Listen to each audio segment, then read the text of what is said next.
আসসালামু আলাইকুম। Hello viewers, সকলে কেমন আছেন? আশা করি আলহামদুলিল্লাহ সকলে ভালো আছেন।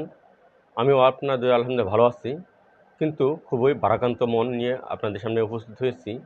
কারণ আপনারা সকলে অবগত আছেন যে কুমিল্লার ১৪ গ্রামের গোপালনগর মহিলা মাদ্রাসার প্রতিষ্ঠাতা এবং ইবতেদায়ী শিক্ষক জাহাঙ্গীর কর্তৃক ১৮তম নিবন্ধনে নিয়োগপ্রাপ্ত সহকারী শিক্ষক, বাংলা সহকারী শিক্ষক খায়রুল ইসলামকে যে লাঞ্ছিত করা হয়েছে, সেটা শুধু খায়রুল ইসলামকে লাঞ্ছিত করা হয়নি, সেটা পুরো শিক্ষক সমাজকে লাঞ্ছিত করা হয়েছে, শিক্ষক সমাজকে অপমানিত করা হয়েছে।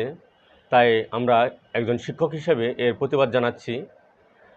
আর এরকম প্রতিষ্ঠাতা কর্তৃক বা প্রতিষ্ঠানের স্থানীয় শিক্ষক কর্তৃক দূর দূরান্ত থেকে আগত শিক্ষকগণ প্রতিনিয়তই লাঞ্ছিত হচ্ছে বা অপমানিত হচ্ছে, মারধরের শিকার হচ্ছে। কিন্তু তারা নির্বিঘ্নে সেগুলো হজম করে যাচ্ছে বা সেগুলো সয়ে যাচ্ছে।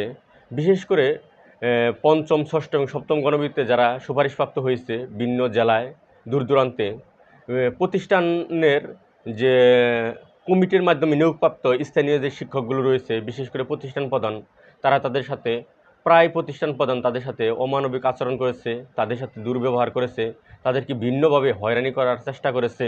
বিশেষ করে প্রায়ই দেখা যাচ্ছে যে আমার কাছে ফোন আসে, তাদের এমপিও করানোর বিষয়ে প্রচুর অর্থ দাবি করতেছে এবং একজন প্রভাষক শিক্ষককে তারা 1 থেকে 5 পর্যন্ত ক্লাস দিয়ে রাখতেছে। বিশেষ করে স্কুল কলেজ মাদ্রাসা ক্ষেত্রে, স্কুল কলেজের চেয়ে এই মাদ্রাসাগুলোতে এই ঘটনাটা বেশি ঘটতেছে যে তারা যেহেতু তাদেরকে 1 থেকে কামিল পর্যন্ত মাদ্রাসা থাকে বা দাখিল পর্যন্ত মাদ্রাসা থাকে, সেই ক্ষেত্রে দেখা যায় যে একজন প্রভাষক তাকে সেই 1 থেকে 5 পর্যন্ত যে ক্লাসগুলো আছে, সেই ক্লাসগুলো তাকে নিয়মিত দেওয়া হয়।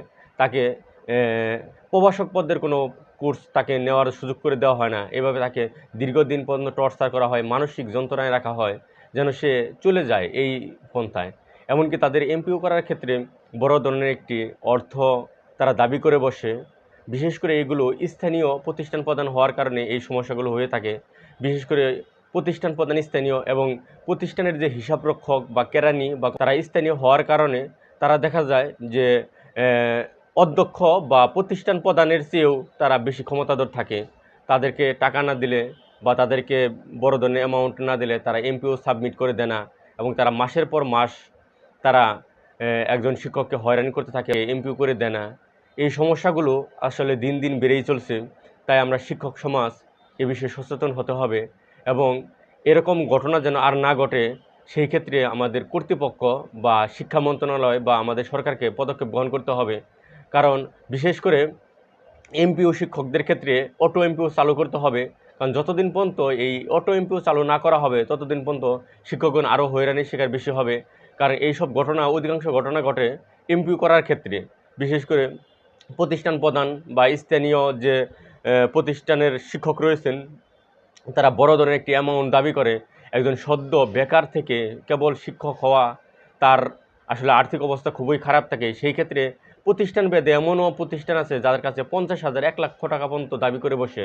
অথচ তার যে পরিবারের কন্ডিশন, তার বাড়ি ভিটা বা তার জমি বিক্রি করা ছাড়া তার কাছে 50,000 বা 1 লাখ টাকা সম্ভব না। অথচ তার একটি স্বপ্ন থাকে যে সে শিক্ষক হবে, তার পরিবারকে হাসি খুশি করবে।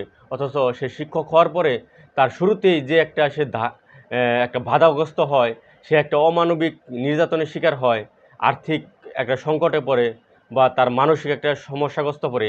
এই সমস্যার হওয়ার কারণে সে শিক্ষকদের প্রতি একটি অনীহা জাগে বা তার শিক্ষকতা পেশার প্রতি একটি অনীহা জাগে, যার কারণে সে পরবর্তীতে শিক্ষার্থীদেরকে ভালোভাবে সে সার্ভিস দিতে পারে না। কারণ সে শুরুই করে তার একটা খারাপ একটি অভিজ্ঞতা থেকে, যেটা প্রতিষ্ঠান প্রদান কর্তৃক বা প্রতিষ্ঠানের অন্যান্য শিক্ষক কর্তৃক সে আর্থিক বা মানসিক বা শারীরিক একটি নির্যাতনের শিকার হয়, যার কারণে সে শিক্ষক পেশার প্রতি একটা অনীহা জাগে। তাই আশা করি সরকার বা শিক্ষামন্ত্রী বা কর্তৃপক্ষ এই বিষয়ে সচেতন হবে এবং বিশেষ করে খায়রুল ইসলামের যে বিষয়টি, এই বিষয়ে 14 গ্রামের যে ইউনো আছে বা প্রশাসক আছে, তারা এই বিষয়ে পদক্ষেপ নেবে।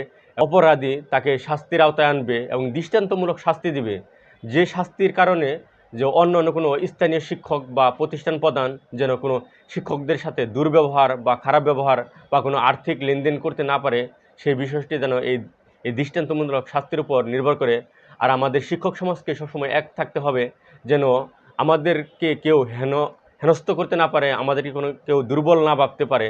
কারণ আমাদের কোনো একজন শিক্ষক যদি কোথাও হেনস্থ হয় বা কোনো লাঞ্ছিত হয়, তাহলে আমরা পুরো শিক্ষক সমাজ তার পাশে দাঁড়াবো ইনশাল্লাহ।